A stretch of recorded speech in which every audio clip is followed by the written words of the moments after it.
Ma'am আসসালামু আলাইকুম, আপনার পার্সেল। আমার পার্সেল? আমি আপনাকে কখন ফোন করেছিলাম?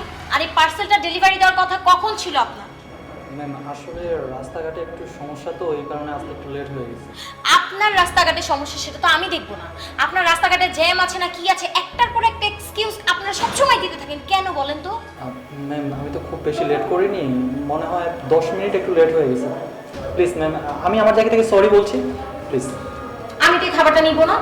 আপনি সরি বললেই তো আমার সবকিছু সমাধান হয়ে গেল না।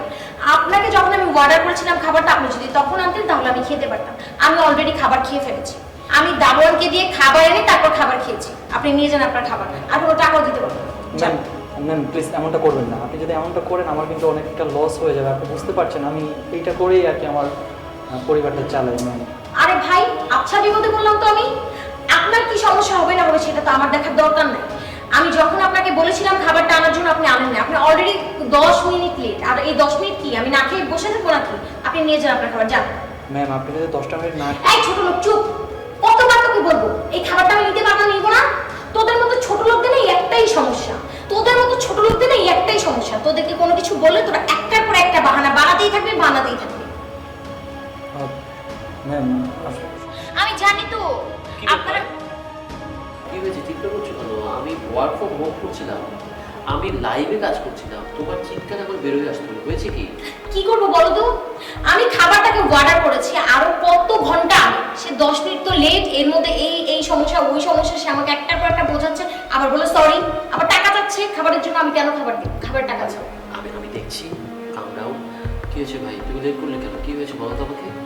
স্যার আসলে আমি এই এলাকায় নতুন, তো রাস্তাঘাট ওইভাবে একটা চিনি না। তাছাড়া এই বাসার নাম্বারটা খুঁজতে আমার একটু সময় লেগে গেছে।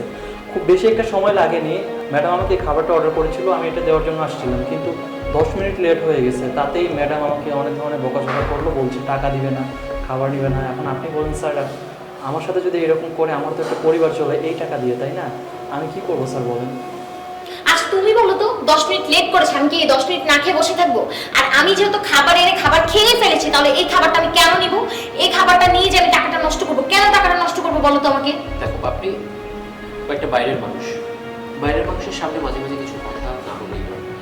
এমনও তো হয় বাসায় যখন আমি অফিস থেকে আসি, তুমি আধ ঘন্টা 1 ঘন্টা পরে খাবার দাও, তখন কিন্তু আমি ক্ষুধার্ত থাকি। আমি কিন্তু অল্টারনেট কিছু ভাবি না। তার চেয়ে বড় কথা, ও কিন্তু বলেছে আমাদের এই বাসার অ্যাড্রেসটা পেতে ওর দেরি হয়েছে। তুমিও এটা ভালো করে জানো যে এই অ্যাড্রেসে কোনো আগামাথা নেই। অধিকাংশ বাড়িরই আমাদের গলির অ্যাড্রেসের কোনো ঠিক ঠিকানা থাকে না। 10 মিনিট ফরগিভ হিম, সরির চেয়ে বড় কিছু তো নেই।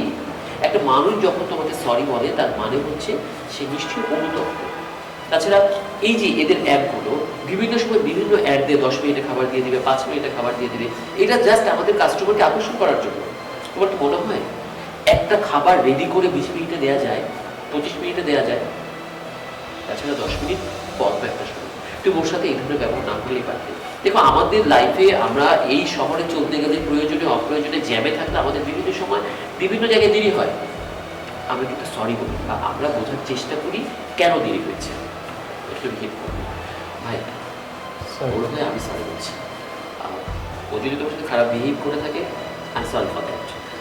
কত হয়েছে তোমার প্রোডাক্ট আমাকে দাও, আমি বিল করে দিচ্ছি। স্যার 270 টাকা। আপনার নাম্বারটা বলুন, আমি আপনার নাম্বারে টাকা পাঠিয়ে দিচ্ছি। জি স্যার। 017 269173। Okay, thank you. আর যদি পারো সরি বলো। সরি ভাই। আসসালামু আলাইকুম।